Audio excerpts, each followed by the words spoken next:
Sili! Sili po kayo dyan! Bili na po kayo ng sili! Bagong bitas lang po ito! Tamang-tama po sa inyong mga lulutuin. Pwede rin pong sausawan. Lagyan niyo po ng toyo at kalamansi. Napakasarap po! Bili na po kayo ng siling labuyo! Lapit lang po kayo mga suki! Yan! Ganyan nga ang pag-aalok ng sili, Apo. Nang makuha mo ang atensyon nila. Lolo naman hindi naman po sila bumibili sa atin ng sili. Hindi nga po nila pinapansin yung sigaw ko. Masakit na nga po itong lalamunan ko. Kakaalok sa kanila. Isa pa, napapansin ko po na parang umiiwas po sila sa atin. Dati naman po kapag nakikita po nila tayo, nag-uunahan sila sa pagbili sa atin ng sili. Apo, pabayaan mo na sila. Baka naman wala lang silang pambili ng sili. Kaya sila lumalayo sa atin. Hala, sige na. Itulak mo na lang ang kariton. At sa palengke na lang tayo pumunta. Doon na lang tayo magbebenta ng mga sili. Pero Lolo Jose, kanina pa po ako nagtutulak ng kariton Magpahinga naman po muna tayo.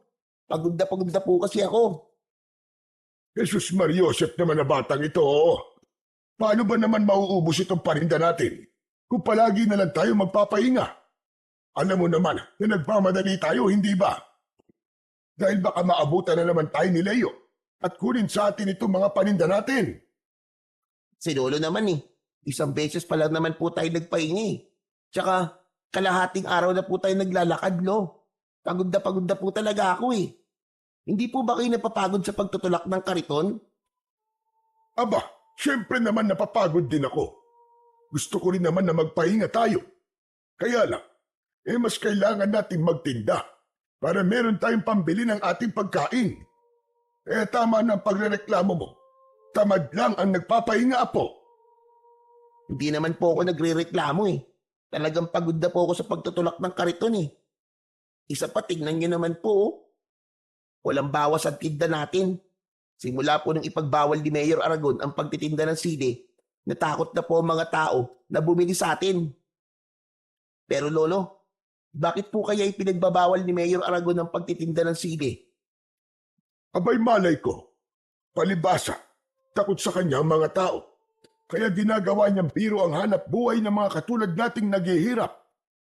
At saka, huwag mo na nga munang isipin yun, Apo. Ang mahalaga ay kumita tayo ngayong araw na ito. Kaya sige na, umalis na tayo rito. Pumunta tayo ng palengke. Baka sakaling doon maibenta na itong mga sili natin. Pero Lolo Jose, kahit sa palengke pa po tayo pumunta, wala pa rin pong bibili sa atin ng mga sili. Kaya magpapagod lang po tayo. Umuwi na lamang po tayo sa bahay. Ay nako, kung uuwi tayo, Apo, paano na itong mga tinda nating sili? Masisira ito at mahihirapan na tayong ibenta ang mga ito. Alam mo naman na dito lang tayo umaasa ng ikabubuhay natin. Kahit na po. Paano po kung mahuli tayo ni Mayor Aragon? Apo, walang masama sa ginagawa natin. Kaya naman bakit tayo matatakot sa kanya?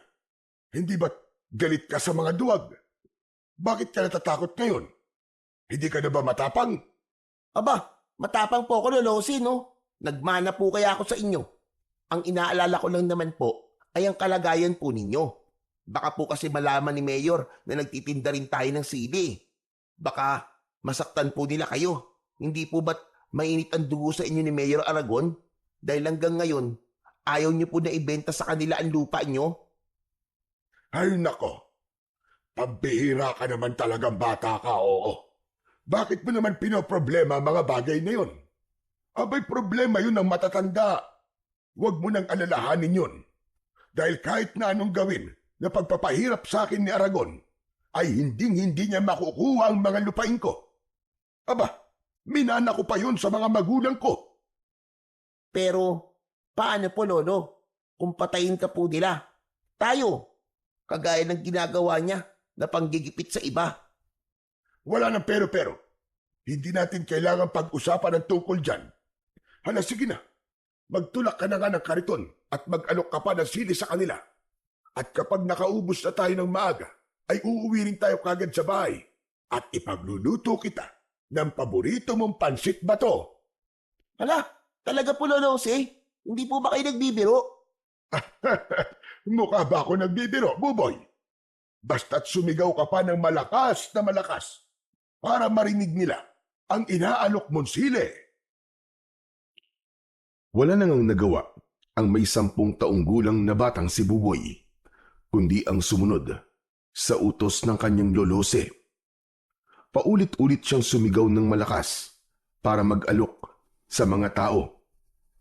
Magmula nang ipagbawal ni Mayor Aragon ang pagtitinda ng sili, ay mas nahirapan na silang kumita sa isang araw.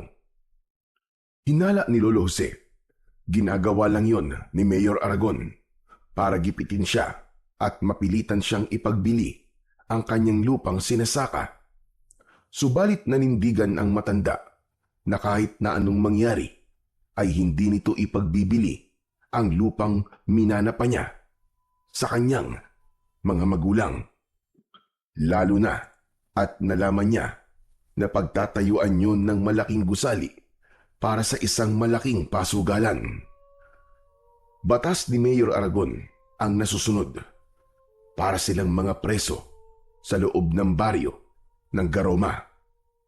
Walang sino man sa kanila ang nakakaalis ng buhay sa lugar na yon. Buhay rin ang kapalit sa oras na lumabag sila sa utos nito. Maya-maya pa ay biglang tumigil sa pagsigaw si Buboy nang makita ang pangkat ni Leo. Nakangisi ang mga ito na humarang sa tulak niyang kariton. Aba. Talagang matigas ang ulo niyo, Lolose, ah. Hindi ba't nagbaba na kami ng ordinansa na bawal nang magtinda ng sili sa baryo ito? Hindi ba kayo marunong sumunod sa utos, ha? O baka naman gusto niyo pang ipakaladkad ko kayo sa mga tauhan ko at ipakulong sa presinto? Ganun ba ang gusto niyo? Presinto? Presinto ba kamo? Wala nang presinto sa lugar na ito dahil kayo na ang batas dito, hindi ba? Talagang kami ang batas sa baryo ito, tanda. Kaya dapat matuto kang sumunod sa ipinapatupad namin batas. Ngayon, kung makikipagmatigasan ka sa amin, hindi kami magdadalawang isip na ipakulong kayo ng apo mo sa kulungan. Kasama ng mga kagaya mo na matitigas din ang ulo. Bakit, Leo? Hindi pa ba sapat ang mga ipinakulong niyo nung nakaraan na araw na walang ibang kasalanan kundi ang magtinda para sa kanilang pamilya? Aba, mahiya naman kayo. Pulis ka pa naman. Wala sa batas ang nagbabawal sa pagtitinda ng sili. O baka naman, kayo ang dapat na makulong dahil sa mga pinaggagawa ninyo. Agdaan nyo ito. Makakahanap din kayo ng katapat. At kapag dumating ang araw na yon, ako mismo magtitirik ng kandila para sa kamatayan ninyo. Abat, matigas ka, tanda. Baka gusto mo masaktan. Walang tao na gugustuhin na masaktan, Leo. Nagtitinda lang naman kami ng sili ng apo ko. Walang masama roon, hindi ba? Hindi rin naman kami nakakaabala sa inyo. Kaya't anong dahilan? Anong meron sa sili at ginagawa niyo ito sa amin? Talaga bang inuubos mo ang pasensya ko, ha, tanda? Wala kang karapatan na magtanong sa akin. Hindi ang pagtitinda ng sili ang pinag-uusapan dito. Kundi kung paano kayo sumunod sa batas ni Mayor Aragon. Natatay ko, naiintindihan mo? At kami ang batas dito. Kung ayaw mo sumunod, pues, mapipilitan kaming itapon ang paninda nyo at sirain ang kariton nyo. Hindi na hinintay ni Leo na sumagot si Lolose. Agad nitong sinipa ang kariton, kaya't napunta yon sa gitna ng kalsada. Hindi pa nasiyahan ng isa sa mga tauhan ni Leo. Bigla na lang nitong binuhat at itinaob ang kanilang kariton. Sumambulat sa kalsada ang paninda nilang mga sili. Dahil sa ginawang yon ng mga tauhan ni Leo, nagsimulang magbulungan ang mga tao. Baka sa mukha ng mga ito ang takot at pag-aalala na baka saktan ng mga ito ang maglolo. Bagay na hindi naman nagustuhan ni Buboy, kaya't hindi na siya nakatiis. Inawat niya ang mga pulis habang nakaharang sa unahan ng nakataob na kariton. Tama na! Tigilan niyo na to! Ang sama niyo! Ang sama-sama ninyo! Wala kayong puso Hindi kayo mga tao. Nagtatrabaho kami ng marangal. Bakit niyo itinapon ang palitan namin mga sili? Pabayaan mo na sila, Apo. Halika, tulungan mo na lamang akong damputin ang mga sili. Pero Lolo Jose, mali po ito. Pababayaan niyo na lang po ba silang gawin sa atin to? Hindi niyo man lang po ba ipagtatanggol ang sarili niyo? Hindi po sila batas sa lugar na ito. At hindi rin po nila pag-aari ang baryong ito. Kaya wala po silang karapatan na pagbawalan po tayo sa pagtitinda ng sili. Ano ka mo?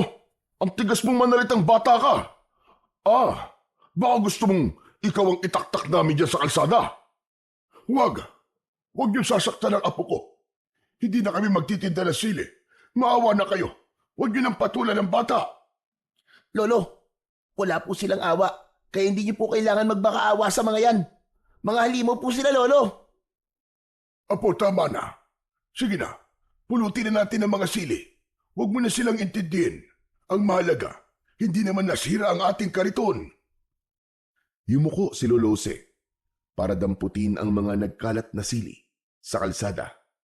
Kaya wala nang nagawa si Buboy, kundi tulungan na lamang ang matanda. Dala ng matinding awa, pumatak ang luha sa kanyang mga mata habang naririnig ang malakas na tawanan ng mga pulis na nakapalibot sa kanila. Hoy tanda, pagmasdan mo kung anong gagawin namin sa kariton nyo. Wala kasi akong tiwala na hindi na kayo magtitinda ng sili. Kaya't naisip ko, para hindi na talaga kayo makapagtinda, heto ang nararapat sa kariton nyo. Nanlaki ang mga mata ni Buboy nang paulanan ng mga ito ng bala ng baril ang kanilang kariton. Kaya't nagsitakbuhan ang mga tao dahil sa takot.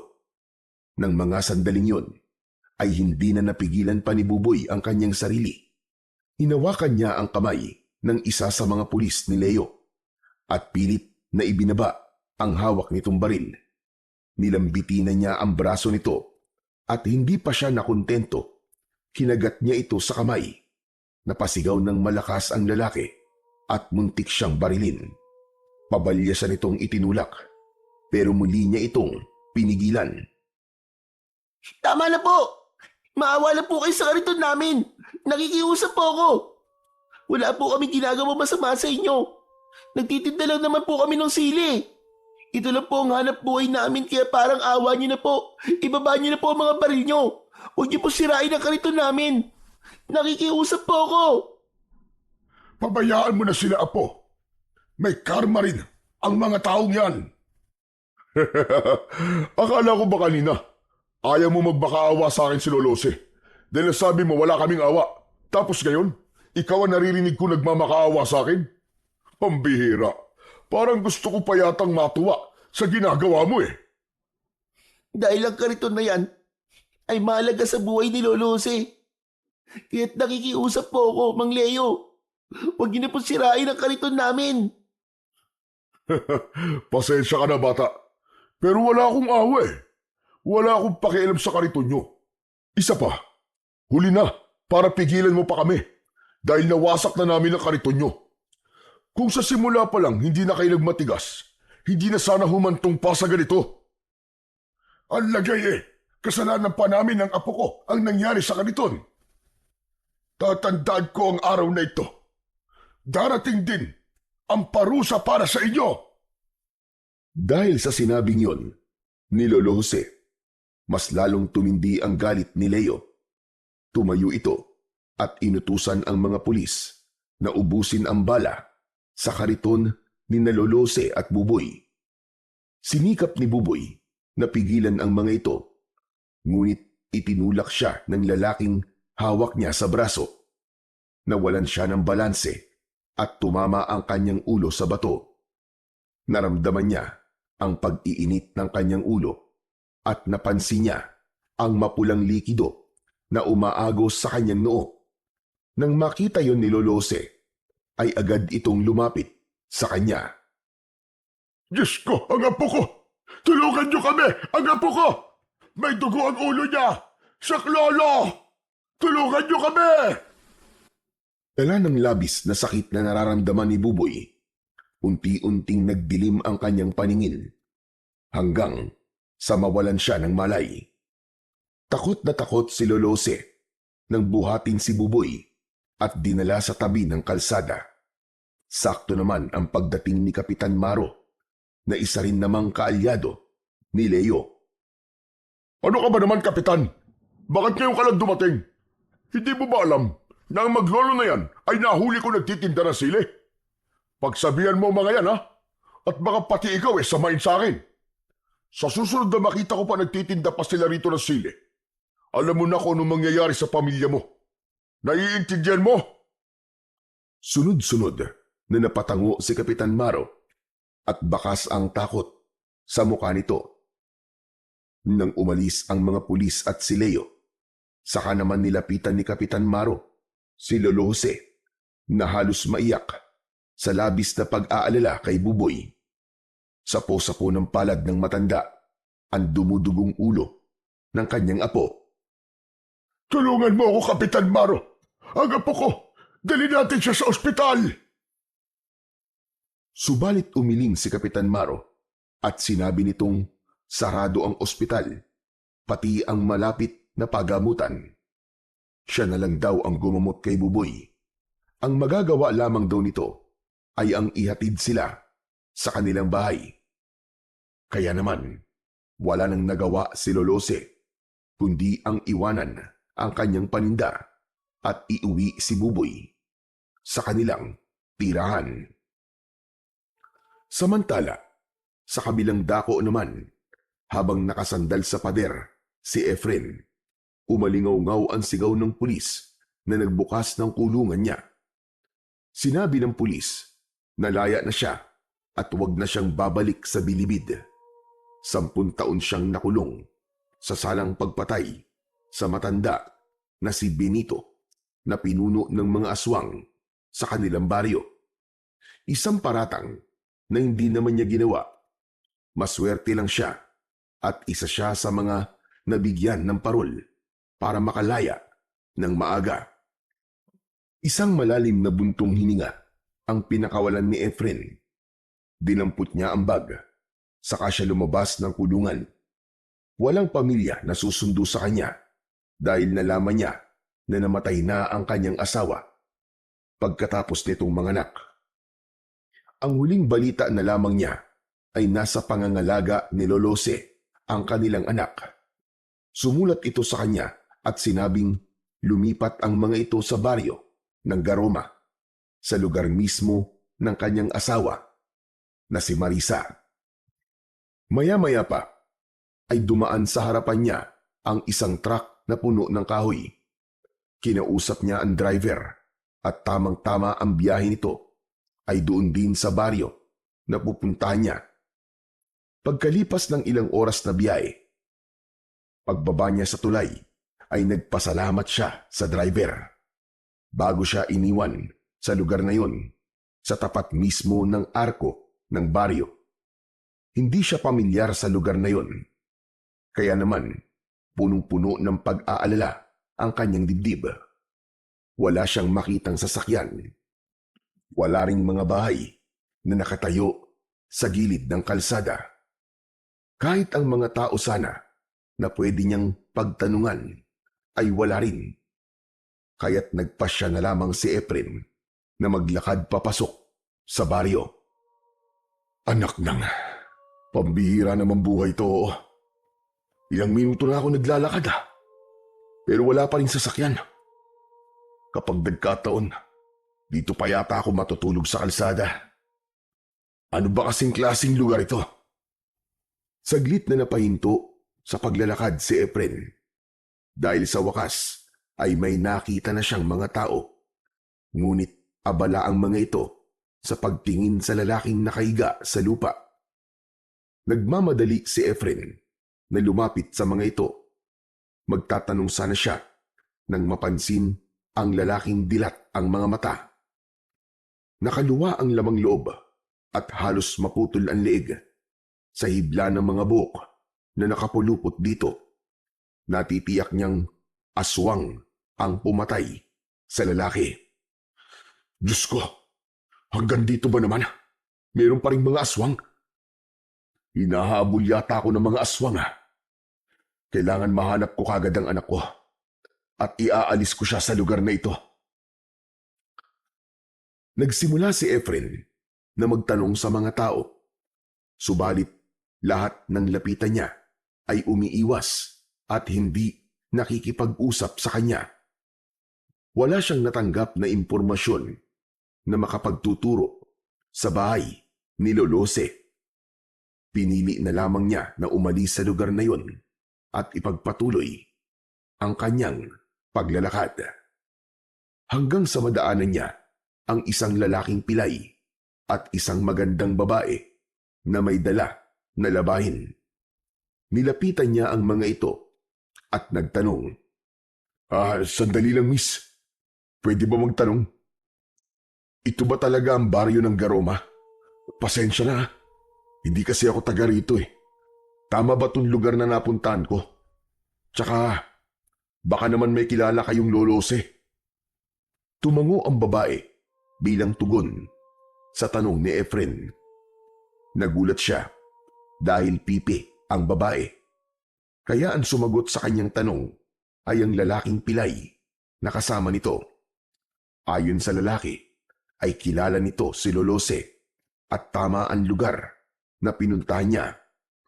Subalit sinabi rin nito na kung maaari ay bumalik na lang daw siya sa lugar kung saan siya nanggaling dahil hindi na raw ligtas ang baryo para sa mga katulad niya na dayuhan. Pero taga rito po ang asawa ko eh. Namatay na siya. Pero nandito ho ang anak ko at inaalagaan po ni Lolose. Baka naman po alam niyo kung saan siya nakatira. Wala po kasi akong ibang mapupuntahan eh. Sila na lang po ang pamilya ko. Nagkatinginan ang dalawa at tumango bilang tugon. Nakilala nga ng mga ito si Lolose. Itinuro ng dalawa ang direksyon kung saan siya pupunta. Basta ang natandaan niya ay malapit raw sa simbahan ng Garoma, ang bahay ng matanda. Pagkatapos na magpasalamat ni Efren, ay nagsimula na siyang maglakad at iniwan ang dalawa. Kaya lang, hindi pa man siya nakakalayo sa mga ito, ay narinig na niya ang sigaw ng mga taong nakausap niya kanina. Kasunod ng malakas na tawanan ng mga lalaki at ingay ng tunog ng makina ng sasakyan. Napalingon siya sa gawi ng mga ito at nakita ang isang lalaki na nakaharang sa dalawa. Sandali lang, nene. Nagmamagandang loob lang naman ako sa'yo. Sige na naman. Umayag ka nang ihatid kita sa bahay niyo. Pero ang gusto ko, ikaw lang ha. Iwan na natin ang pilantod mong ama. Nakita ni Efren ang pag-iling ng babae sa lalaking may mahabang buhok at may 4 na kasamang mga lalaki na nakasakay sa sasakyan na pangpulis. Nagtatawanan pa ang mga ito na parabang gumamit pa ng ipinagbabawal na gamot. Sige na naman, nene. Gusto mo bang mapahiya ako sa mga barkada ko, ha? Gusto mo ba yun? Nasa mukha ko ba ang gagawa ng masama? Mabait ako, nene. Kaya sige na, sumama ka na sa amin. Muling tumanggi ang babae sa inaalok ng lalaki na naririnig niyang tinawag na Leo ng mga kasama nito. Panay ang senyas ng dalaga sa pagtanggi, habang ang ama naman nito ay itinutulak ng isa pang lalaki na bumaba mula sa sasakyan. Pero agad naman na umalis ang babae kasama ang ama nito. Dahil napahiya si Leo, pinagtawanan ito ng mga kasama niya at kinantsawan. Kaya hindi na nakatiis ang binata at hinabol nito si Nene. Niyakap kagad nito sa bewang ang dalaga at dinala sa madilim na bahagi ng kakauyan. Ang ama naman ng babae ay agad na pinagsusuntok sa sikmura ng mga kasama ni Leo hanggang sa mawalan ito ng malay. Malakas ang iyak ng dalaga kaya't mabilis na tumakbo si Efren para tulungan si Nene. Nadatnan niya na pinagtutulungan ng mga lalaki na pagsamantalahan ang dalaga na kahit sa kabila ng kapansanan nito ay sinikap pa rin itong manlaban at magpumiglas. Ano ka ba? Huwag ka nang pumalag. Mabilis lang to. Ibigay mo na sa amin ang inaasam-asam namin na ligaya. Sige na! Huwag ka nang manlaban nang hindi ka na masaktan. Hindi na natapos ni Leo ang iba pa nitong sasabihin nang dinakot kagad ni Efren ang damit nito at sinuntok sa muka. Sinundan pa niya yon ng isa pang sipa na tumama naman sa sikmura nito. Bumagsak ito sa lupa habang namimilipit sa labis na sakit. Ang isa naman na lalaki na nakatayo ay binato ni Efren ng dala niyang bag. Tumama yun sa muka ng lalaki at bumagsak din ito sa lupa habang ang natitirang dalawang lalaki na sumugod sa kanya ay sinalubong naman niya ng tig-isang suntok sa muka. Bumagsak ang mga ito sa tabi ni Leo. Sakto yun na sinusubukan ni Leo na muling bumangon. Pero dahil nadaganan ito ng dalawang kaibigan, muli itong bumagsak sa lupa habang nagmumura. Lintik! Sino ba nakialam sa atin? Ano ba? Bumangon kayo! Sugurin nyo! Uling umatake kay Efren ang mga tauhan ni Leo. Naiwasan niya ang suntok at gumanti siya ng sipa sa muka ng mga ito. Sa muling pagbagsak ng dalawa sa lupa, sumugod si Leo sa kanyang kinaroroonan. Pero sinalubong niya ito ng isang suntok sa muka at isang sipa na tumama naman sa dibdib nito. Muli itong bumagsak sa lupa nang makita niya na hindi agad makakabangon ang mga ito.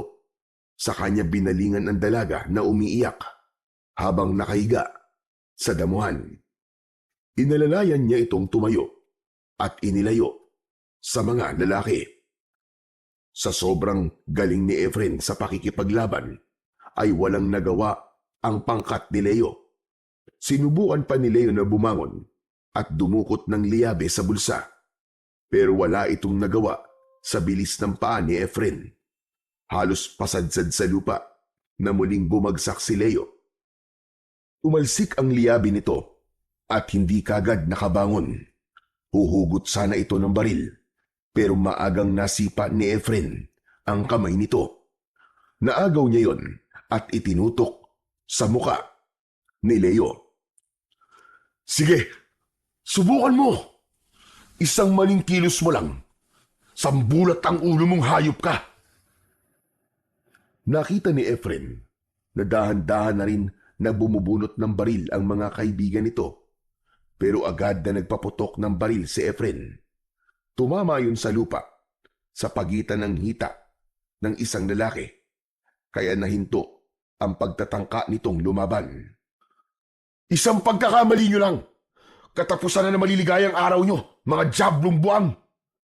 Tignan ko lang kung magamit nyo pa yung mga kargada nyo kapag sinubukan nyo pang gumalaw. Sige, subukan nyo!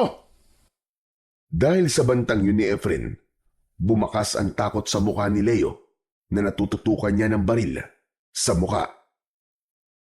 Anak ng tutsa, oh! Ibaba nyo ang mga baril nyo! Kung ayaw nyong butasin ko ng bala ang mukha ng lalaking to, sige na, ibaba nyo na! Madali akong mangawit at nervyoso ako. Baka mamaya bigla akong makalabit to. Bricks, Roy, mga lintik kayo! Ibaba nyo na ang mga baril nyo! Ano ba? Bilisan nyo! Baka mamaya biglang kalabitin ito ang gatilyo eh! Saka lang ibinaba ng mga lalaki ang hawak na baril at inihagis yun sa paanan ni Efren. Dinampot niya ang mga yon at matapang na hinarap ang mga ito. Hala, sige! Hubad! Maghubad kayo! Teka, sandali lang! Bakit po kami pinag-uubad? Ano ba binabalak mo sa amin? Sinunod namin ang gusto mo ah! Huwag ka na magtanong! Basta maghubad kayo! Hubad! Sigurado ka ba sa sinasabi mo, Brad? Baka hindi mo nakikilala kung sino binabangga mo. Wala akong pakialam kung sino ka pa. Basta maghubad ka. Kung ayaw mong pasabugin ko ang bao ng ulo mo, tsaka yung ulo mo sa baba, Ano? Bilis! Hubad! Wala nang nagawa sina Leo, kundi ang sumunod sa utos ni Efren. Isa-isang hinubad ng mga ito ang kani-kanilang mga damit. Pagkatapos ay gumawa ng bag si Efren na yari sa dahon ng lipa. Isang uri iyon ng dahon na makati kapag napapadikit sa balat. Nang matapos siya sa kanyang ginagawa, ay iginapos niya sa baging ang kamay ng mga ito. Saka itinali sa sasakyan at dinala sa istasyon ng mga pulis. Nang tumigil sila sa tapat ng presinto, galit na nagbanta si Leo. Hayop ka! Pagsisisihan mo ginawa mong ito. Gagawin kong impyerno ang buhay mo. Matagal ng impyerno ang buhay ko. Hindi ako natatakot sa banta mo. Matagal na akong takot. Kaya sige, lakad! Isuko niyo ang mga sarili niyo at aminin niyo ang ginawa niyo kay Nene. Mapapahiya ka lang. Walang mangyayari sa pagdala mo sa amin dito. Kaya't simulan mo na magdasal dahil ito na ang magiging katapusan mo. Saad ni Leo habang namimilipit ito sa labis na kati. Napansin din ni Efren na namumula ang balat nito dahil sa mga pantal sa katawan. Maya-maya pa ay lumapit si Efren sa mga pulis na sumalubong sa kanila. Chief, magandang hapon po sa inyo. Nandyan po ba ang hepe nyo? Sumagot ang isang pulis na hindi nakauniforme, ngunit may baril at tsapa sa bewang. Sinabi nitong nasa loob ng presinto. Sinamahan sila nito sa loob kasama si Nene at nadatnan niya ang lalaking nakaupo sa lamesa. May hawak itong papel habang seryosong nakatingin doon. Narinig niya na binanggit nito ang lupa ng mga taong hindi pa rin umaalis sa lupang pag-aari nito. Biglang natigil ito sa pagbabasa nang tumingin sa gawi ni Efren. Oh, ano yon? Anong kailangan nyo? May mga nahuli po ako mga lalaki. Muntik pong pagsamantalaan si Nene. Balak po sana niya magreklamo. Gusto niya po na makausap si Hepe. Ako ang hepe dito at ako rin ang mayor ng baryong ito. Ano ba sadya mo sa akin? Dala ko po mga lalaking muntik na magsamantala sa dalagang to. Ang kanya namang ama ay nasa sasakyan at wala pa ring malay hanggang ngayon dahil binugbog po ng mga lalaking yun. Tumayo ang lalaki na nakilala niya sa pangalan na Mayor Aragon.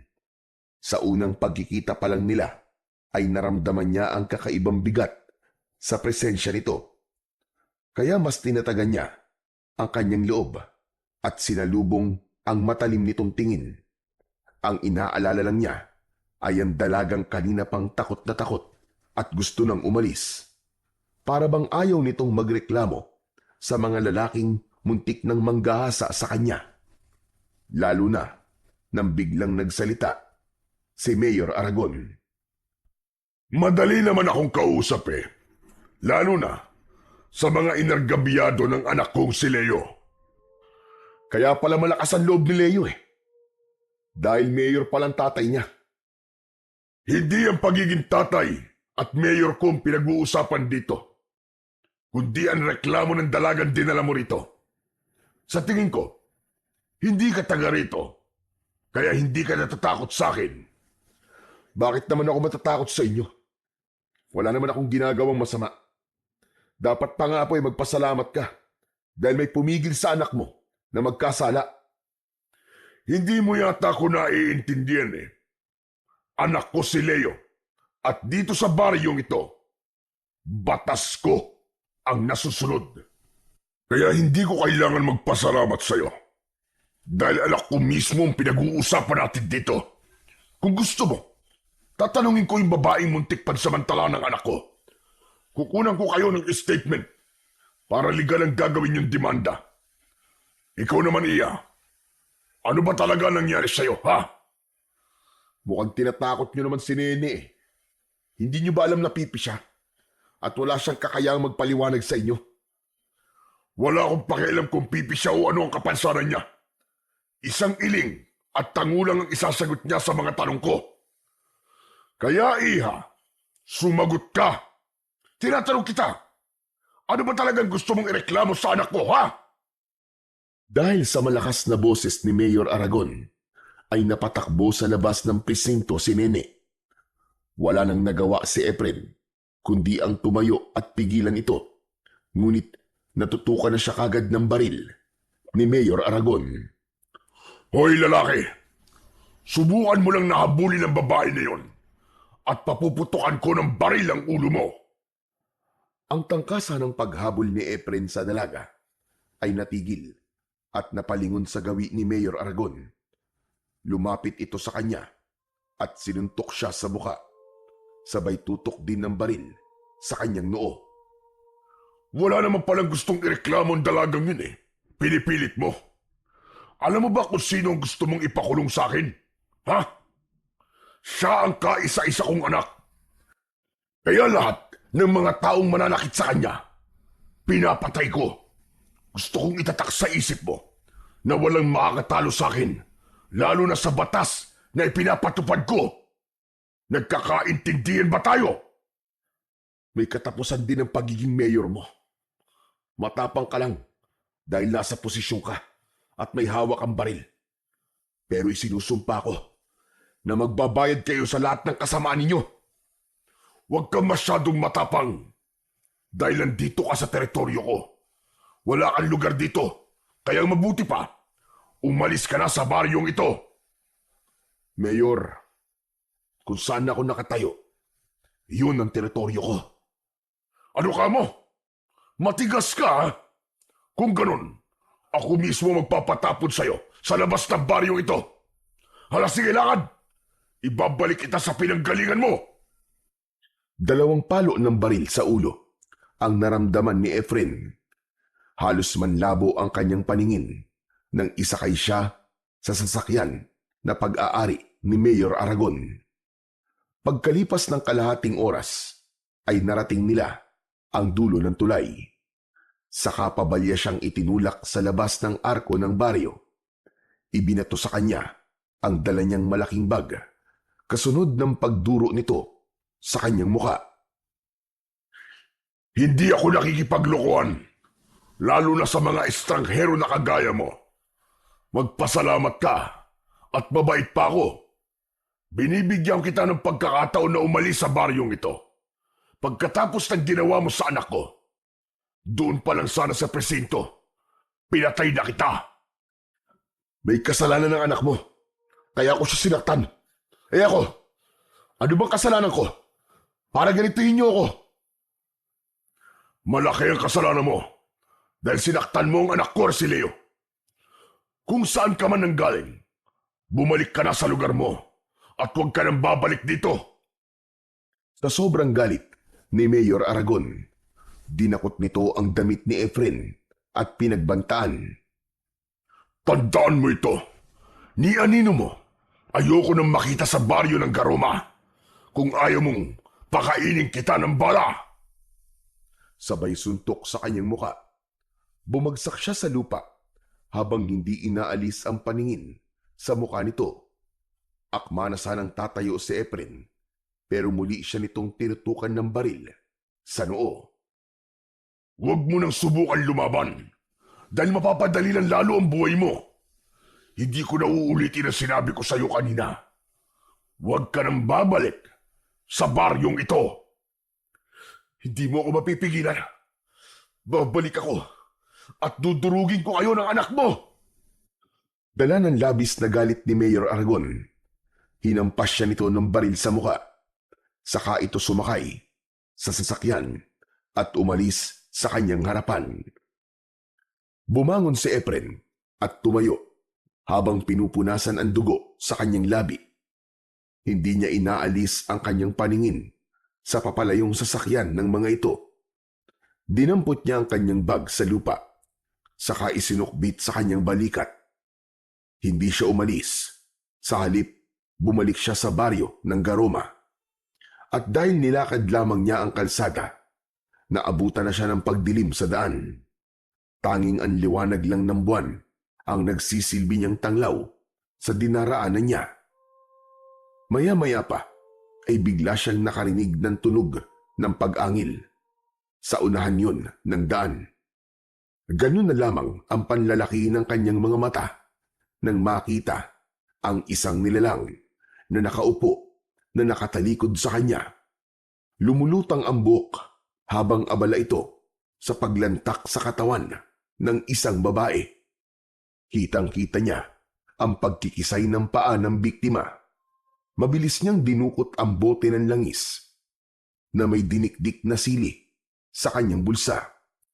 Nilapitan niya ito at agad na binuhusan. Nagulat ito at napatayo na humarap sa kanya habang umuusok ang katawan. Yan ang nararapat sa'yo, halimaw ka! Lumayo ka sa babaeng yan! Dahil sa labis na sakit, ay napasigaw ang aswang at nagmamadaling umalis. Yun nga lang, dala nito ang katawan ng biktima.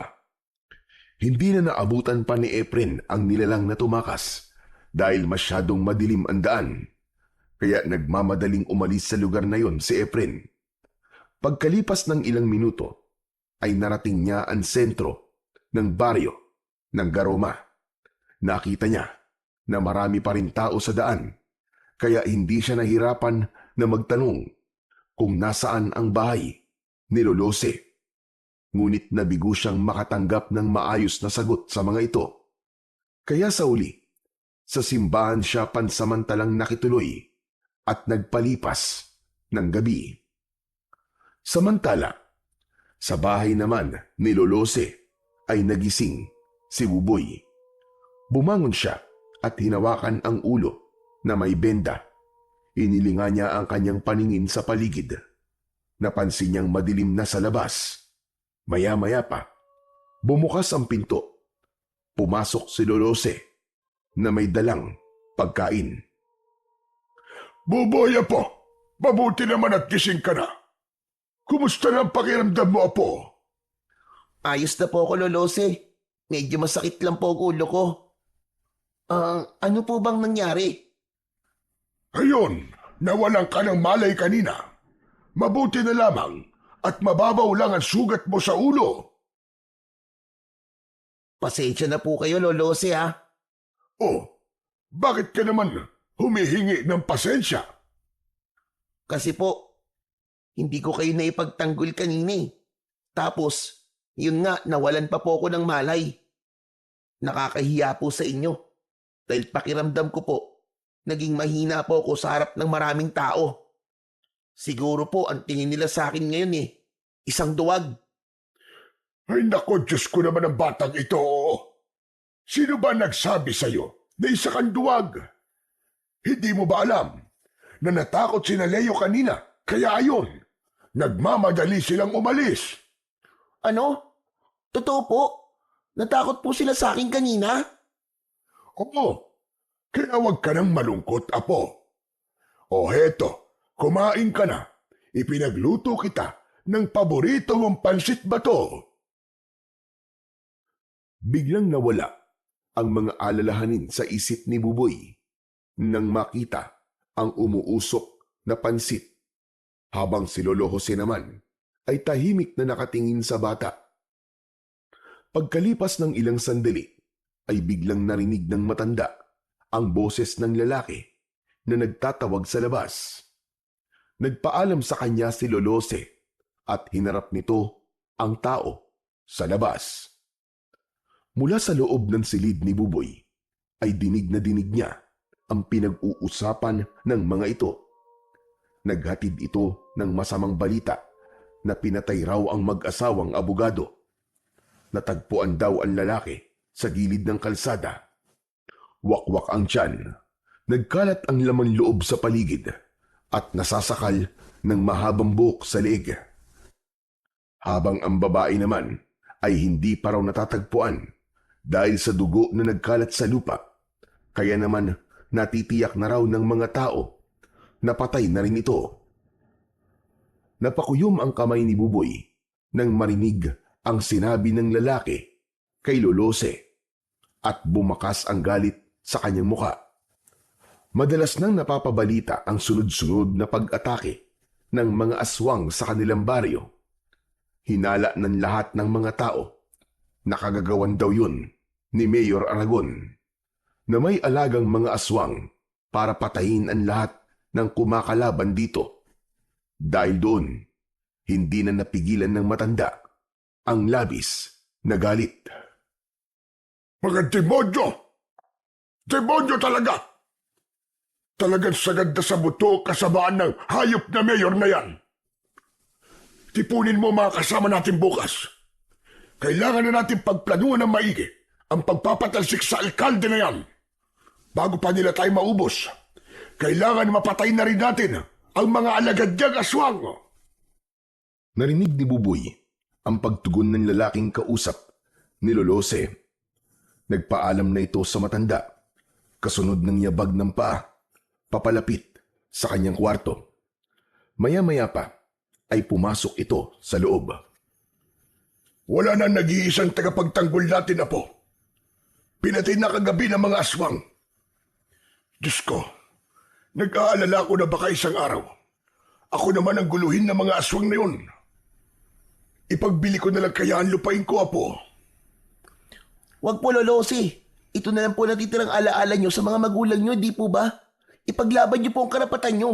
Huwag po kayo matakot sa kanila. Hindi naman ako natatakot sa kanila. Nag-aalala lang ako sa kaligtasan mo. Huwag niyo po akong alalahanin. Naniniwala po ako na walang mangyayaring masama sa akin, Lolo. Kaya po natin to. Kung pagpupulong niyo bukas at hanggat kaya niyo pong lumaban, lumaban po kayo. Isang malalim na buntong hininga ang pinakawalan ni Lolose. Sabay sulyap sa isang tungkod na may talim sa dulo. Nakasabit yon sa dingding, nagawa sa sawali. Matagal nang nakikita ni Buboy ang tungkod na yon sa dingding, katabi ng lumang salakot na gawa sa abaka. Hindi niya alam kung bakit sa tuwing nag-aalala si Lolose ay madalas niya itong nakikitang nakatingin sa sandatang yon. Lolose, sa inyo po ba ang tungkod na may talim po sa dulo? Hindi sa akin ang tungkod na yan, Apo. Pag-aari yan ng isang dating manunugis ng mga aswang na iniligtas ko sa kamatayan. Alam mo bang, mahusay rin siyang magtanim at magtinda ng sili. Magaling din siyang makipag-usap sa mga tao. Sayang lang, at nakulong siya. Kung nandito lang sana siya, may makakatapat na ang mga aswang at si Aragon. Kung ganun po, matapang po pala ang manunugis na yun, Lolose. Bakit naman po siya nakulong? Ano pong kasalanan niya? Inako niya ang kasalanan ng iba. Siya ang naabutan ng mga pulis. Bumalik kasi sa dating anyong aswang na yon. Kaya inakala ng mga pulis na tao ang pinatay ng manunugis. Kung ganun po, nakakulong pa rin po siya hanggang ngayon. Tama ka, Apo. Ay nako, huwag na nga natin pag-usapan ang tungkol sa kanya. Nalulungkot kasi ako kapag naaalala siya. O siya, sige na. Matulog ka na. At maaga pa tayong pupunta sa simbahan bukas. Mag-aalay tayo ng dasal sa 10 taon na pagkamatay ng nanay mo. Hala, muntik ko na po makalimutan. Kaya nga, magpahinga ka na at matutulog na rin ako. Napapailing na umalis si Lolose sa loob ng kanyang silid. Isinara nito ang pinto, saka nagpahinga sa kwarto nito.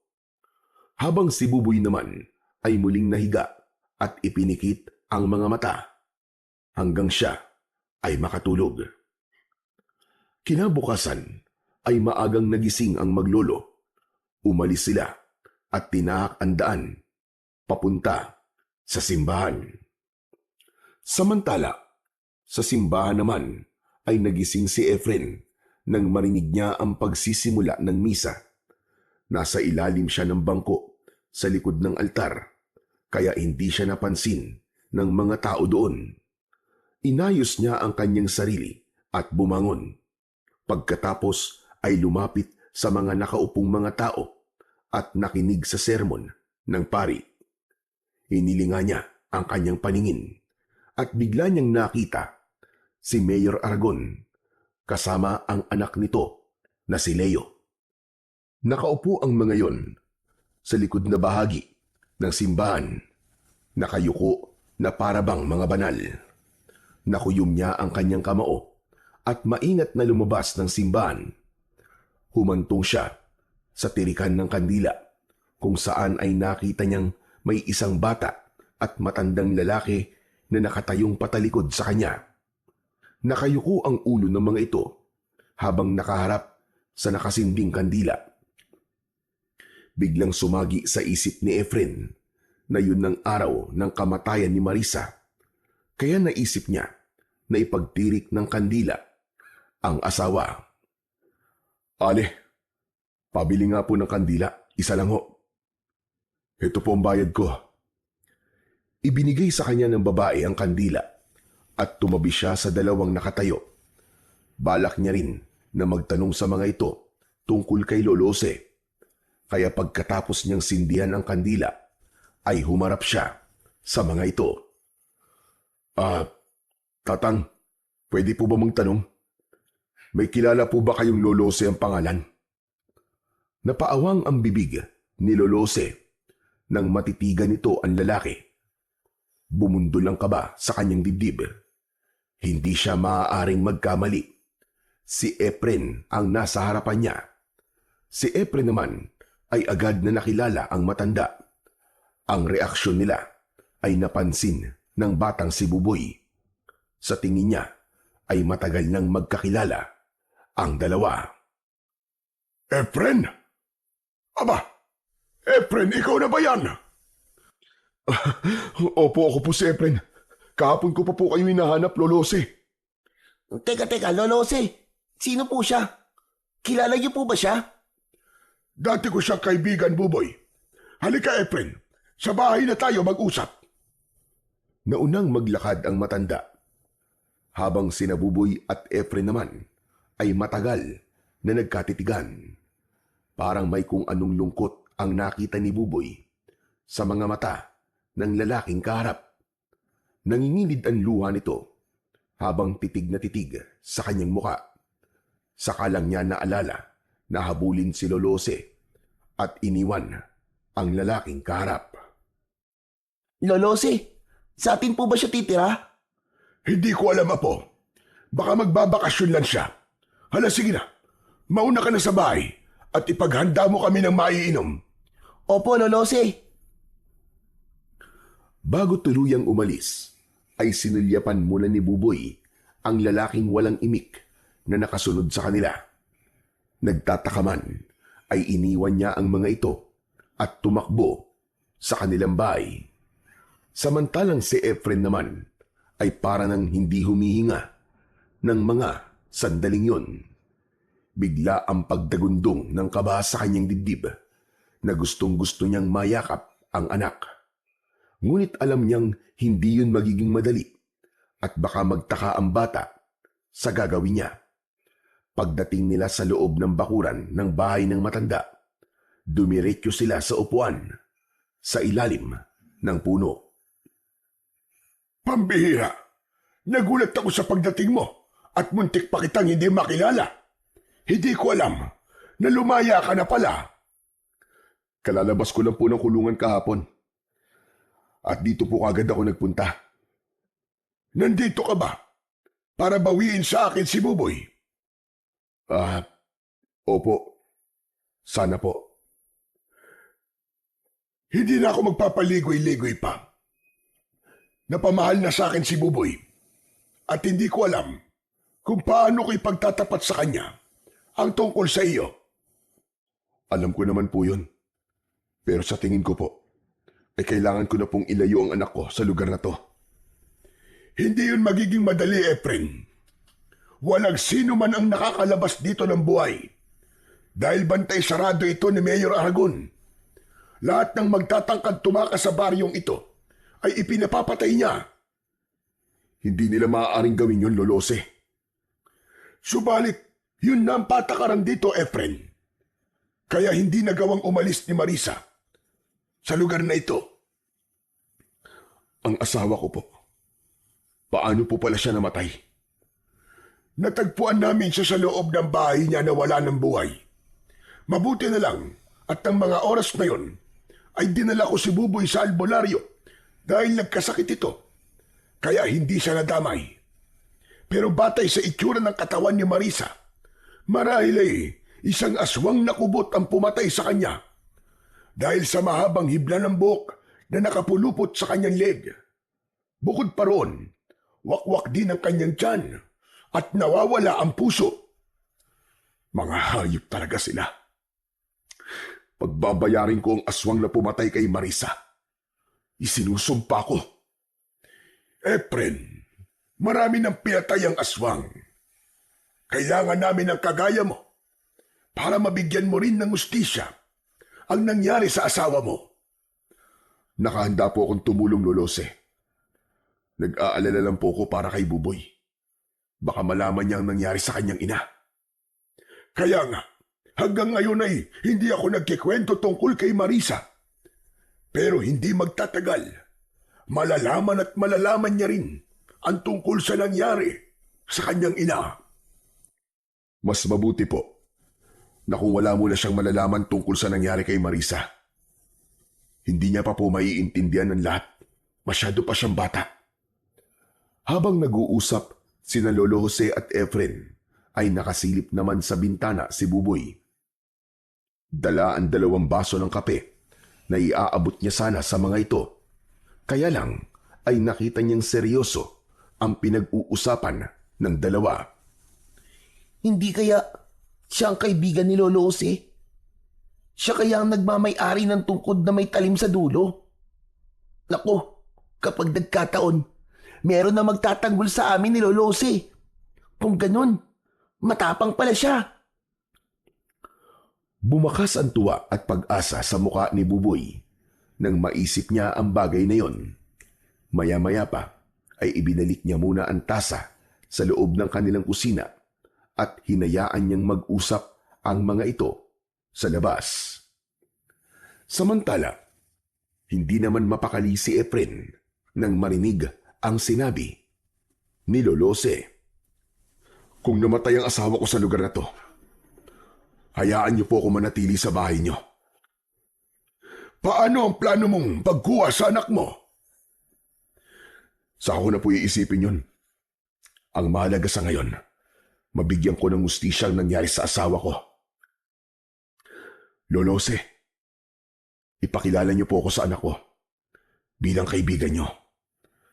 Mananatili mo ng lihim ang pagkatao ko sa kanya. Sige, ikaw ang bahala. Pero sikapin mo muna na hindi mahalata ng mga kalaban ng totoong pakay mo sa pananatili mo sa baryong ito. Huwag po kayo mag-alala. Hanggat kaya ko, ay hindi ako lilikha ng gulo. Gagawin ko ang lahat para hindi kayo mapahamak. Lalong-lalo na po ang anak ko. Mabuti naman kung ganon. Ano na ang plano mo ngayon, Efren?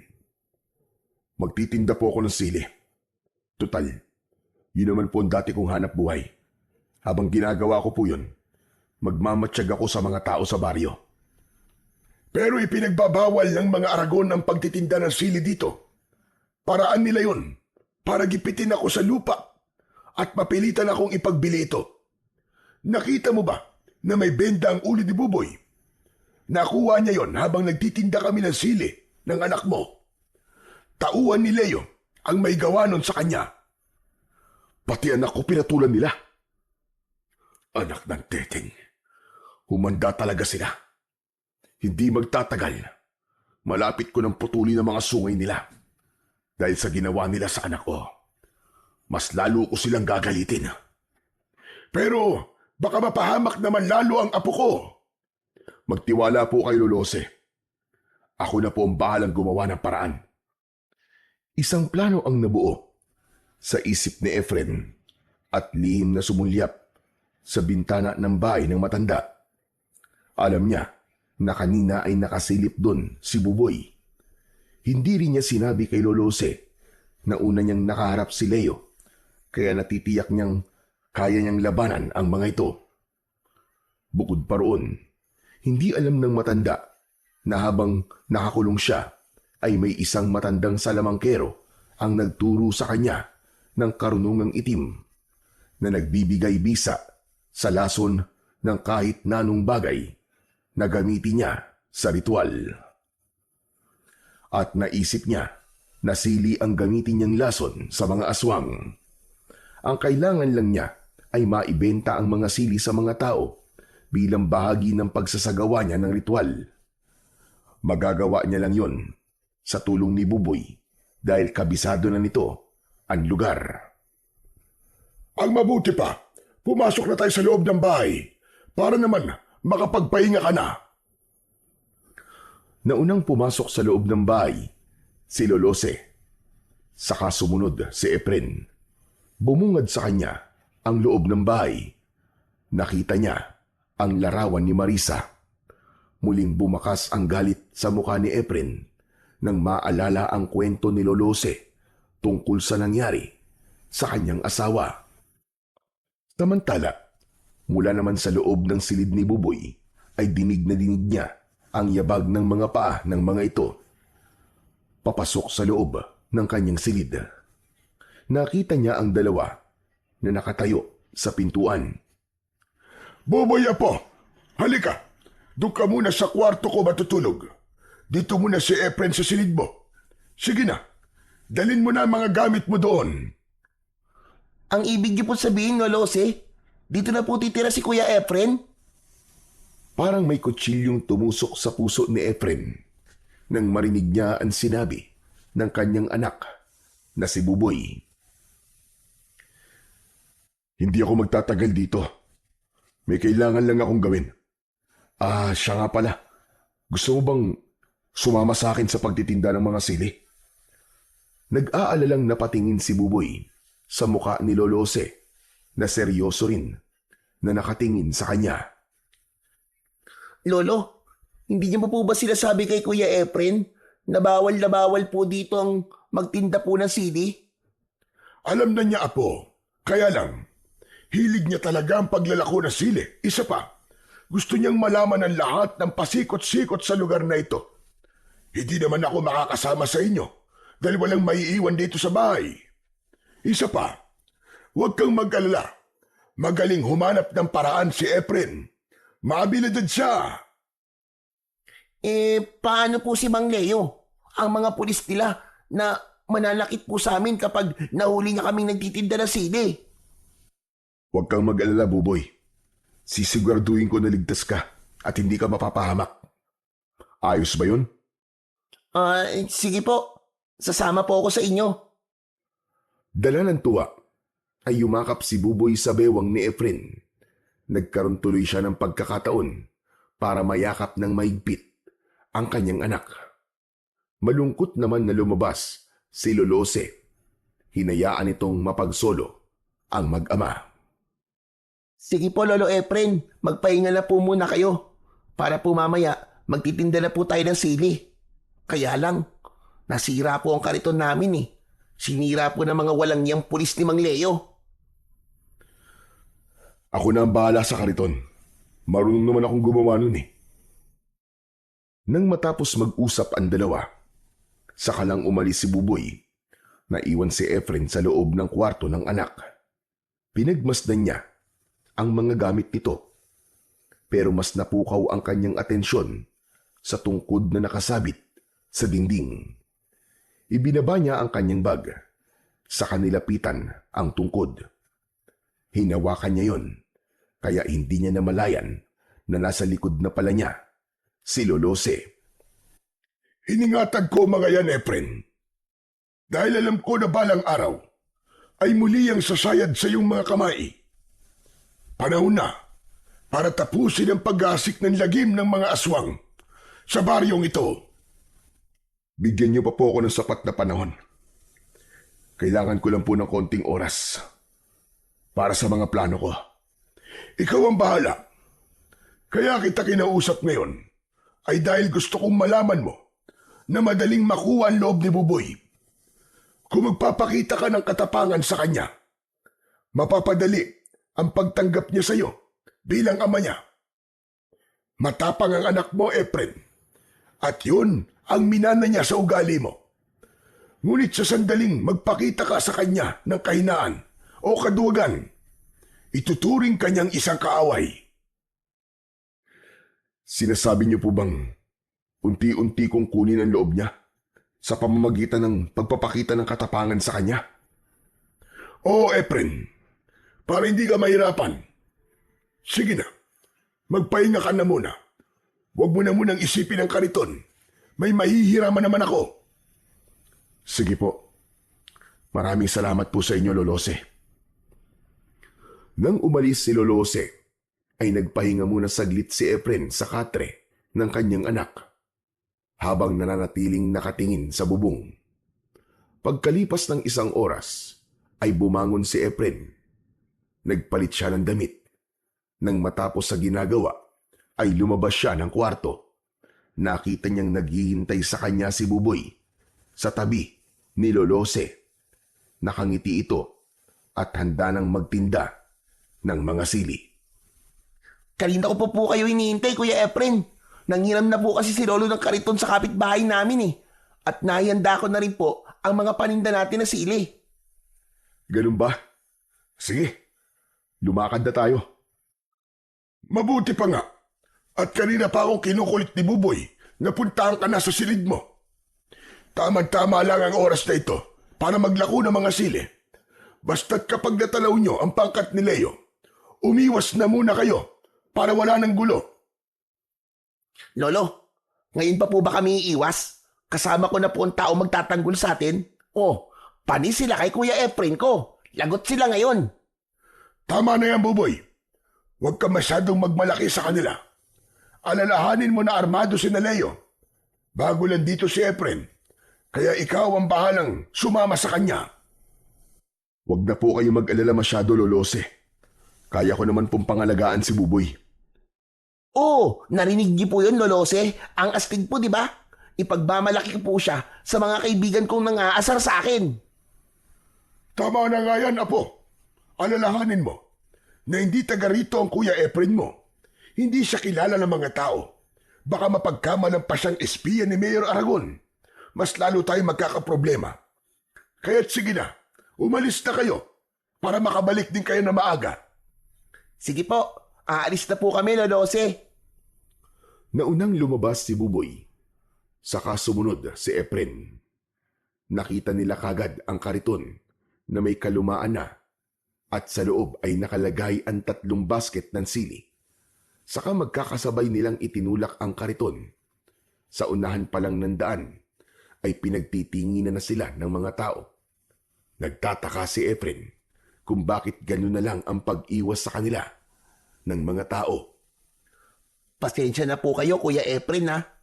Hindi ko pala nasabi sa inyo na takot po ang mga tao na bumili ng sili. Ayaw po kasi nilang lumabag sa batas po ni Mayor Aragon.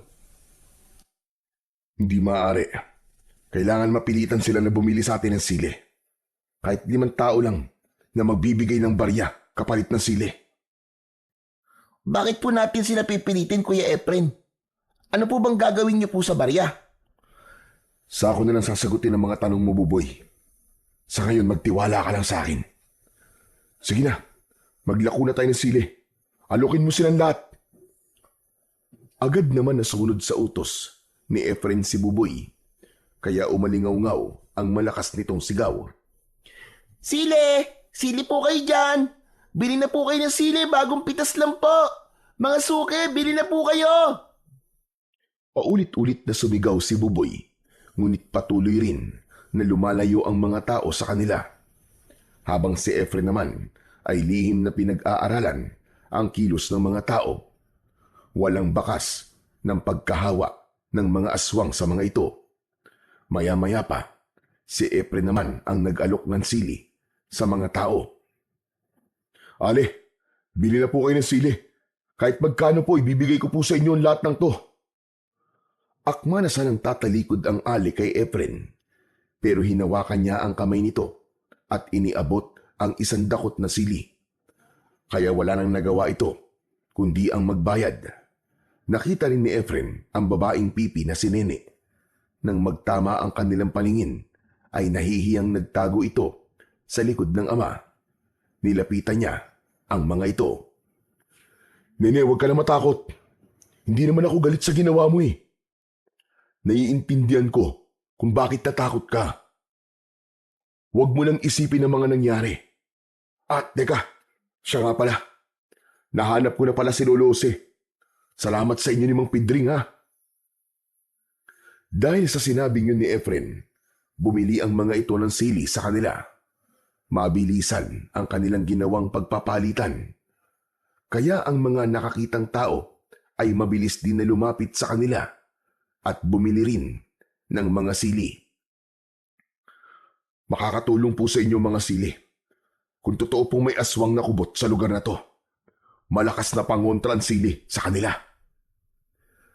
Dahil sa mga sinabi ni Efren, nagunahan sa pagbili ng mga sili ang mga taong naroroon, habang si Buboy ay hindi makapaniwala na ganun kabilis mauubos ang kanilang paninda. Mahusay sa pakikipag-usap ang kaibigan ng kanyang lolo. Kaya naman, ginanahan na rin siya sa paglalako. Nang konti na lang ang natitira sa basket, ay hindi nila inaasahan. Nahihintuan sila ng sasakyan ng mga pulis at nagmamadaling bumaba mula roon ang 4 na lalaki, kasama si Leo. Sa una ay hindi nito napapansin si Efren at si Buboy kagad ang nilapitan nito. Agad na dinakot ni Leo ang damit ni Buboy. Ang tigas talaga ng pagbumukha mong bata ka no? Hindi ba't sinabi kong hindi ka na magtitinda ng sili sa baryo ito? Hindi ka ba talaga marunong madala, ha? Hoy, bitiwan mong bata, pare. Wala siyang laban sa'yo. Dahil sa pagkakahawak ni Efren sa kamay ni Leo, ay nabaling ang atensyon nito sa kanyang muka. Hindi nito kagad naalala ang muka niya, pero nang lumapit ang isa sa mga kaibigan nito at sinabi na si Efren ang taong bumugbog sa kanila, biglang bumakas ang galit sa muka ni Leo. Kaya nalaman ni Buboy na talaga palang matapang si Efren. Binitiwan ni Leo si Buboy at dinakot nito ang suot na damit ni Efren. Sandali! Tutukan niyo ng baril ang batang yan. May gusto lang akong ipamukha sa hayop na ito. Tignan mo nga naman ang swerte, ano? Kung talagang para sa'yo, kusang lumalapit sa'yo. Pagkatapos magsalita ni Leo, ay 2 suntok kagad ang tumama sa muka ni Efren, habang binunutan siya ng baril na nakatutok sa kanyang noo. Hindi makaganti si Efren dahil hawak si Buboy ng mga tauhan ni Leo. Bumundol ang kaba sa kanyang dibdib dahil naunahan siya ni Leo at makikita ni Buboy kung paano siya matatalo sa laban. Maya-maya pa, isang pagpalo naman ng baril ang tumama sa kanyang muka, kaya't bumagsak siya sa lupa. Kuya! Kuya Efren, bumangon ka! Bumangon ka, kuya! Huwag kang papatalo! Lumaban ka sa kanila! Ngunit hindi lumaban si Efren. Tinanggap niya ang lahat ng suntok ni Leo. Lumapit na rin ang 2 kasama ni Leo at pinagtulungan siya ng mga ito na bugbugin sa harap ng batang si Buboy at ng mga taong nagulat sa mga nangyari. Habang ang isang tauhan ni Leo ay nakatutok pa rin ang baril sa sintido ni Buboy. Konting pagkakamali lang niya, buhay ng kanyang anak ang nakataya. Ano? Siraulo kang hayop ka? Matapang ka? Huh. Yung dahon na ipinambalot mo sa akin, punong-puno ng langgam. Ngayon, tignan naman natin kung sino ang lalanggamin ngayon. Isang suntok sa dibdib ang tumama kay Efren. Ganon din ang ginawa sa kanya ng iba pa nitong mga kasama. Umubo siya ng pagkalakas-lakas na may kasamang dugo, hanggang sa dumugo na rin ang labi at ilong ni Efren. Isang bagay na masakit para sa kanya, lalo na nang magtama ang kanilang paningin ni Buboy. Baka sa mukha nito ang labis na pagkadismaya. Hindi pa nasiyahan si Leo at hinagis si Efren sa kariton. Kasama niyang bumagsak sa lupa ang mga natirang sili at kariton. Gumuhit ang sakit sa kanyang katawan at hindi niya magawang gumanti sa mga ito. Si Buboy naman, habang pinanonood niya kung paanong bugbugin ng mga tauhan ni Leo si Efren, umagos ang masaganang luha sa kanyang mga mata. Naniwala siya na matapang ito. Akala niya kaya siyang ipagtanggol nito, pero nagkamali pala siya. Parang gusto niyang maglaho ng mga sandaling yon. O ano? Tayo! Matapang ka, di ba? Lumaban ka! Ano? Nasaan ngayon ang tapang mong hayop ka? Akala mo, kalilimutan ko ang ginawa mo sa amin, hayop ka? Sige, tayo! Lumaban ka! Ipakita mo ang lakas mo! Laban! Bawat salita na lumalabas sa bibig ni Leo ay sinasabayan yun ng sipa sa tagiliran ni Efren. Ni hindi siya makapagsalita. Naramdaman niya na pumikit na ang isa niyang mata, kaya hindi niya na halos makita ang mga kalaban. Sumusuntok siya sa hangin, kasabay ng malakas na tawanan ng mga kasama ni Leo. Ano? Laban? Wala dyan ang kalaban mo! Nandito lang sa tabi mo! Dito! Ubod lakas na suntok sa dibdib ni Efren ang tumama mula sa kamao ni Leo. Tuluyan na siyang bumagsak sa lupa. Ano? Laban pa! Tayo! Magsuntukan tayo maghapon! Nasaan ang yabang mo ngayon, ha? Ano? Kaya mo raw ako eh! Ano? Halos mandilim ang kanyang paningin sa labis na sakit sa kanyang katawan. Hindi pa nakontento ang mga ito at hinampas pa siya ng baril sa likod. Kaya wala na siyang ibang paraan kundi palihim na usalin ang isang orasyon na magpoprotekta sa kanyang katawan. Kaya nang akma na sanang papaluin siya ng baril sa ulo, biglang nanigas ang kamay ng lalaking papalo sana ng baril sa kanya. May kung anong malakas na puwersang hindi nakikita na pumipigil sa kamay ng lalaki. Kaya't bumagsak ito sa lupa. Inakala naman ni Leo na wala ng malay si Efren. Kaya't iniwan siya nito na nakahiga sa lupa. Narinig na lamang niya ay ang malakas na pagharurot ng sasakyan ng mga ito papalayo sa kanya. Dala ng matinding awa ni Nene at Mang Pidring, inalalayan siya ng mga ito na tumayo. Sa pagkakataong yun, nakita niya si Buboy na ayaw lumapit sa kanya. Buboy! Buboy! Duwag! Duwag ka! Duwag! Habang sinasambit yun ni Buboy, ay papalayo ito ng papalayo sa kanya. Iniwan siya nito sa gitna ng kalsada. Para bang dinurog ang puso ni Efren nang marinig ang sinabi ng anak na duwag ang tingin sa kanya. Dahil sa labis na sama ng loob ni Buboy, mabilis niyang tinahak ang daan pabalik sa kanilang bahay. Nadatnan niya si Lolose na naglilinis ng kanilang bahay at bakuran. Oh, Apo! Bakit umuwi ka kagad? Nasaan ang Kuya Efren mo? Bakit hindi mo kasama? Tumigil sa pagtakbo si Buboy at umiiyak na hinarap si Lolose. Nagsinungaling po kayo sa akin, Lolose! Nagsinungaling po kayo sa akin! At sabi niyo po matapang si Kuya Efren, pero nagpabugbog lamang siya sa mga tauhan ni Mang Leo.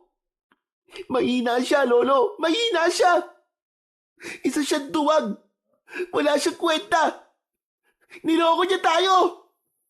Aba, baka naman nagkakamali ka lang, Apo. O di kaya natutukan ka ng baril kaya hindi siya lumaban. Kahit ano pa po sabihin niyo, Lolo Jose, hindi na po ako maniniwala sa inyo. Dahil ang totoong matapang kapag nasaktan, lumalaban. Pero siya, wala siyang ginawa. Hinayaan niya pong bugbugin siya ng mga taong yun. Nakakahiya siya sa mga tao. Ako pa naman ang kasama niya. Isa siyang duwag! Isa siyang duwag! Tuluyan nang hindi napigilan ni Buboy ang galit at mabilis siya nagkulong sa loob ng kwarto. Ang buong akala niya ay meron ng taong magtatanggol sa kanila, ngunit nagkamali pala siya. Pagkalipas ng ilang minuto ay narinig niya na dumating si Efren, kausap si Lolose. Lolose, si Buboy po. Nasaan po siya? Hayaan mo na muna si Buboy. Hindi ko alam kung bakit ganun na lang ang galit niya sa'yo. Alam ko ang ginawa sa'yo ni Leo. Pagpasensyaan mo muna ang ginawa sa'yo ng mga hayop na yun. Alam ko kung kailan ang araw nila. Nagawa ko na po ang unang hakbang, Lolose. Pagsisisihan nila ang ginawa nilang pagpapahiya sa akin. Lalo na nasa harapan ni Buboy. Buong araw na nagkulong ang batang si Buboy sa silid ni Lolose. Habang si Efren naman ay nagpunta sa kakahuyan, naghanap siya ng ilog na pwede niyang paglinisan ng katawan. Isinabay niya ang ritual, pagdidikdik ng asin, kasama ng maraming sili. Habang basa ang damit, tadtad ng sugat ang kanyang katawan. Ipinagdikit niya ang 2 palad habang nakapikit. Sa harap ng mga dinurog na sili, lumitaw ang kulay pulang usok na si Efren lang ang nakakakita. Umangat yon at bumalot sa kanyang buong katawan, maging sa kanyang palad. Kasunod ng pagkakaroon ng liwanag sa kanyang mga mata, unti-unting naghilom ang kanyang sugat sa katawan. Dinukot niya ang barya sa bulsa na pinagbentahan niya ng sili. Isinama niya yon sa mga dinikdik na sili. Pagkatapos ay nilagyan ng tubig at inilagay sa malinis na bao ng nyog. Ito na ang simula. Ito na ang simula ng kalbaryo niyong lahat. Pagkatapos magsagawa ng ritual, umuwi siya ng bahay ni Lolose. Madilim na at tahimik ang gabi nang pumasok sa loob ng silid si Efren. Kinuha niya ang tungkod na may talim sa dulo, pati ang salakot, at isinuot yun sa kanyang ulo. Ibinabad niya ang talim sa katas ng sili na may asin at barya. Saka inilagay ang katas sa isang bote na may pang-spray. Isinuksok niya yon sa bewang at tahimik na umalis. Samantala, habang nagkakasiyahan sina Leo at ang mga barkada nito, ay pinag-usapan ng mga ito ang nangyaring pambubugbog nila kay Efren. Ano? Nakita niyo ba kung paano kong inilampaso ang hayop na yun? Wala na yun. Panigurado magtatanda na siya, mga pare. Kaya ipagdiwang natin ang tagumpay natin. Sabay-sabay na nagtaas ng baso ang mga ito, saka pinag-umpugan bilang tanda ng pagdiriwang nila. Pagkatapos, pinaglaruan naman ni Leo ang baril. Itinutok yon sa mga kasama habang kumakanta. Mula sa likod naman ng pinto ng bahay ni Leo, nakatayo si Efren. Kumakatok siya sa bahay nito. Pinagbuksan siya ng tauhan nito. Ngunit bago pa ito makalapit sa kanya, itinarak niya kagad ang talim ng tungkod sa tiyan nito. Nasunog ang katawan ng lalaki sa kanyang harapan. Anak ng teteng, mga diablong buang. Sinasabi ko na nga ba't mga aswang kayo eh. Kaya malalakas ang loob niyong pagharian ng baryong to. Pues, bilang na ang mga oras niyo. Humanda kayo ngayon sa akin. Mabilis na pumasok sa loob ng bahay si Efren. Pagkatapos ay inatake ang mga tauhan ni Leo gamit ang kanyang sandata. Walang kaalam-alam ang magkakaibigan na naubos na ni Efren ang mga nagbabantay sa labas. Maya-maya pa ay lumabas ang isang lalaki. Natatandaan niya na ito ang pumalo ng baril sa kanyang likod. Nagkatamaan sila ng paningin. Mula sa kanyang harapan ay biglang nagbago ang anyo nito. Naging isang kubot at ginamit nito ang humahabang buhok para umatake sa kanya. Sinalubong niya yun ng spray sa muka ng dinikdik na sili at asin. Sumabog bigla ang katawan nito at lumipad ang alipato ng naaabo nitong katawan. Babalik ka na ngayon sa impyernong pinanggalingan mo. Iniwan ni Efren ang abo na kumalat sa sahig at mabilis na pinasok ang silid na kinaroroonan ni Leo. Hindi agad nakagalaw ang mga ito. Nakaawang ang bibig na nakatingin sa kanya. Magandang gabi mga kaibigan. Nandito ako para maningil ng pautang. Napatayo si Leo. Subalit nahampas na ito ng tungkod ni Efren. Bumagsak ito pabalik sa upuan habang ang dalawa naman itong kasama ay umatake sa kanya.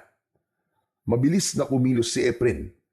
Sinalubong niya ito ng isang malakas na sipa at nang bumagsak ang mga ito sa sahig, ipinainom niya sa mga ito ang dinikdik na sili at asin. Nagkikiksay ang katawan ng mga ito habang bumubula ang bibig.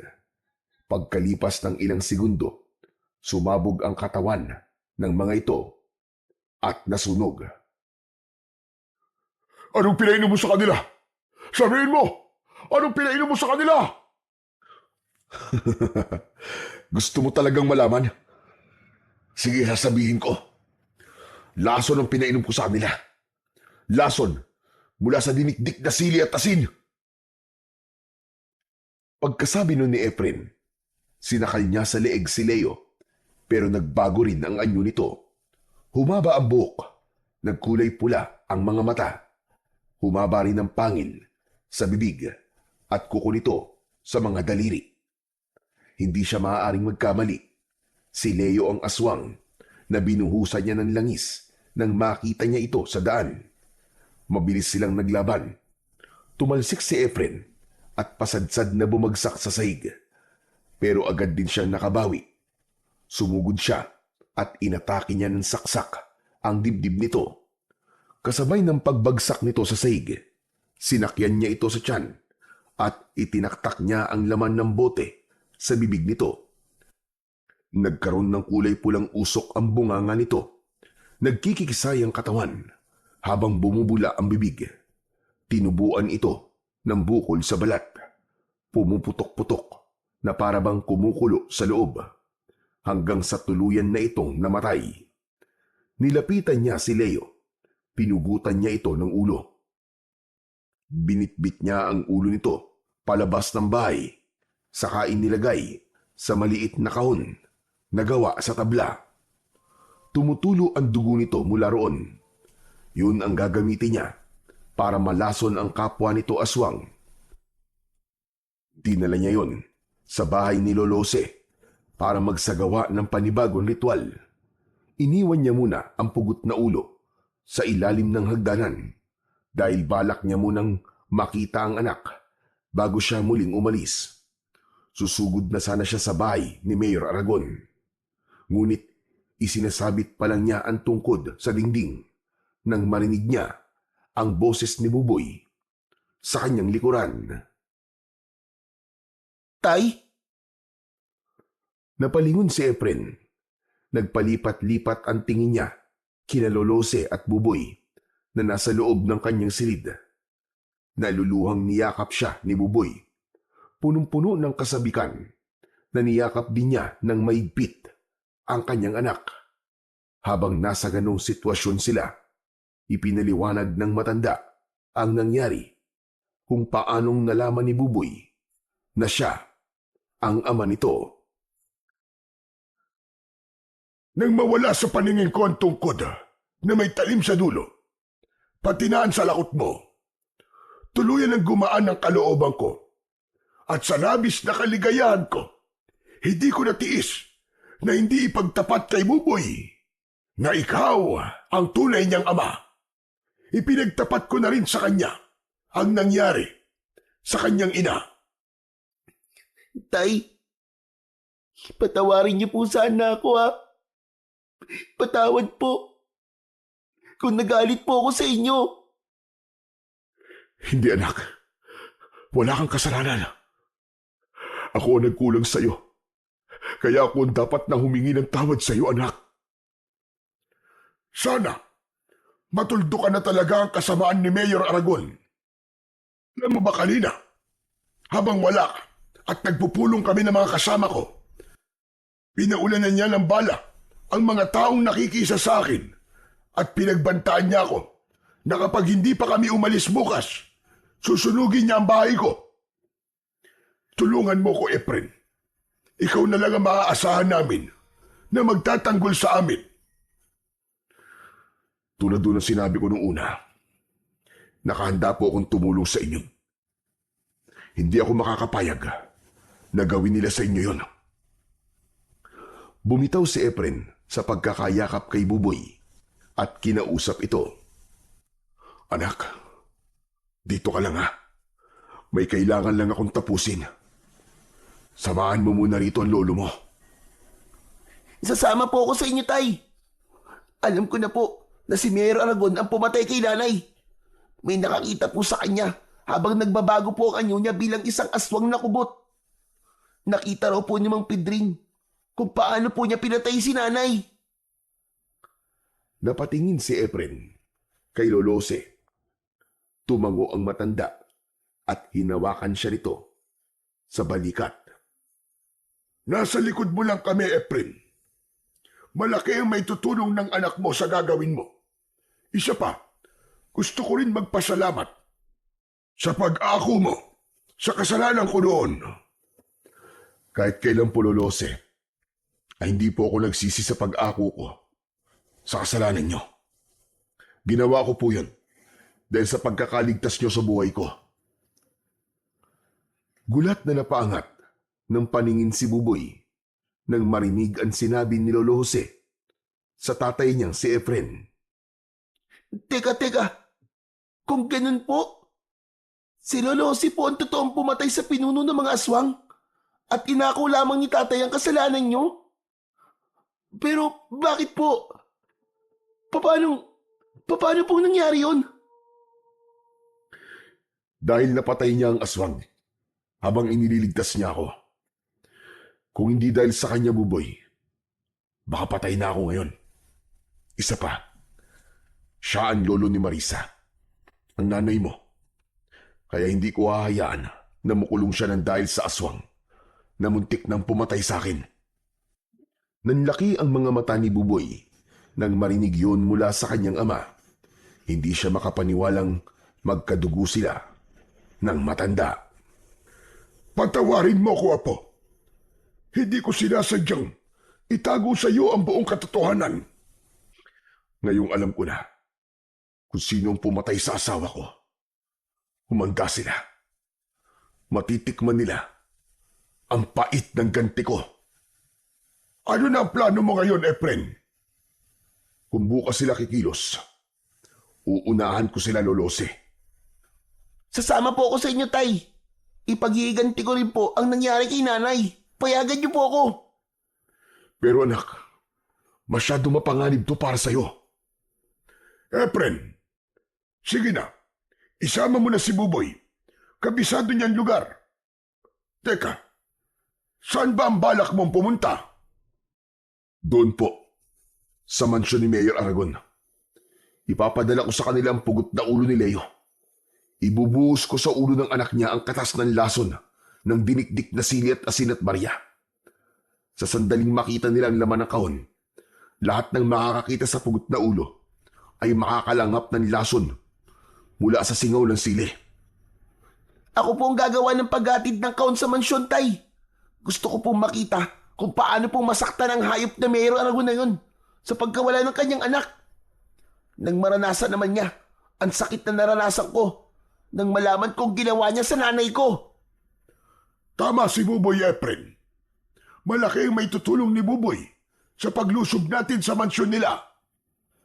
Wala nang nagawa si Efren, kundi ang pumayag sa gusto ni Buboy. Pagkatapos na magsagawa ng plano at ritual ni Efren, nagsimula na silang maglakad papunta sa mansyon. Nalaman naman ni Buboy na tanging ang aswang nakubot lamang ang malalason ng amoy na ginawa ng kanyang ama.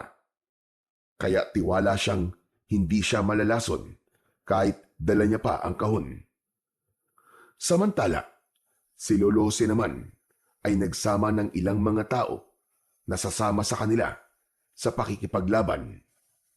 Dala ng mga ito ang matutulis na si Bat, Itak, at si Buboy naman ay ang dinikdik na asin na may sili at barya. Habang si Efren naman ay ang tungkod na may talim sa dulo. Pagkarating nila sa tapat ng mansyon ay maraming tao. Parang may kasiyahan ang mga ito. Tahimik na pumasok sa loob ng mansyon si Buboy. Dala ang kahon na nakabalot pa sa papel na pangregalo. Nagpanggap siya na bisita sa mansyon, kaya't hindi siya napapansin ng mga tauhan ni Mayor Aragon. Narinig niya ang usapan ng mga ito.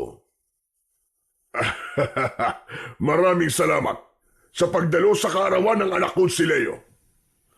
Pasensya na kayo at wala pa siya. Siguro nasa barkada na naman niya. Pero maiba tayo. Asahan ninyo na mabibili ko na at maibibigay sa inyo ang lupa ni Lolo Jose. Nakipagkamay si Mayor Aragon sa dalawang negosyanteng kausap nito. Kaya hindi nito napapansin si Buboy na nakatayo sa gitna ng bulwagan. Hindi niyo makukuha ang lupa ni Lolo Jose. Kaya kalimutan niyo na ang ipinangako sa inyo ni Mayor Aragon. Teka, paano ka nakapasok dito?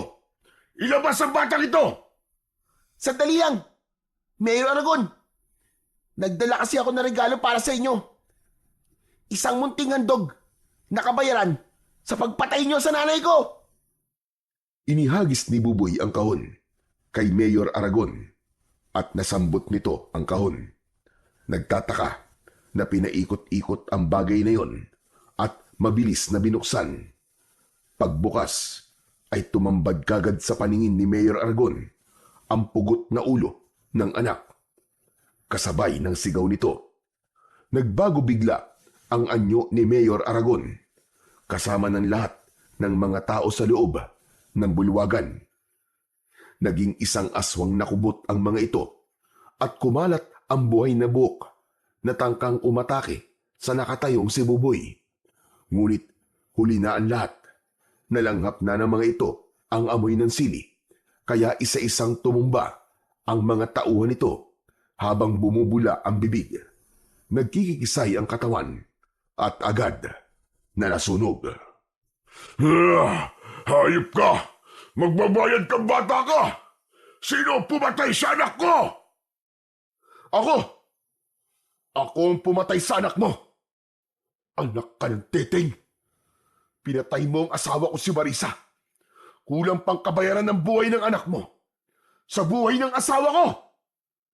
Kung ganun, papatayin ko kayong lahat kasama ang batang yan! Tumakbo papalapit kay Buboy ang aswang na si Mayor Aragon. Ngunit biglang humarang si Efren. Itinarak niya ang talim ng tungkod sa dibdib mismo ng aswang. Habang si Buboy naman ay lumapit din kay Mayor Aragon. Inispray niya ang katas ng sili sa mukha nito, habang si Efren naman ay paulit-ulit na sinaksak ang dibdib ng alkalde. Sumugod na rin ang taong bayan at pinagtulungan ng mga ito na saksakin ang nagkikikisay na katawan ng mga natitirang tauhan ni Mayor. Pinagmasdan ng mag-ama kung paanong unti-unting nalalason ang katawan ng mga ito. Tumubo ang malalaking bukol sa katawan ng aswang na kubot at nanlalaki ang mga mata habang pilit na tumatayo para lumaban sa kanila. Subalit bumula ang bibig nito hanggang sa tuluyang masunog ang katawan ni Mayor Aragon. Naluluwang napatingin si Buboy sa muka ng kanyang ama na si Mang Efren. Tay, gumana po ang lason na ginawa nyo. Hindi ko po alam na mahusay po pala kayong gumawa ng lason. Matututunan mo rin ang lahat ng yan, anak. Balang araw ay dalawa na tayong haharap sa mga aswang na kagaya ni Mayor Aragon. Tuluyan ng nakalaya ang baryo ng Garoma sa ganid na pamamahala ng isang kurap na kawani ng gobyerno.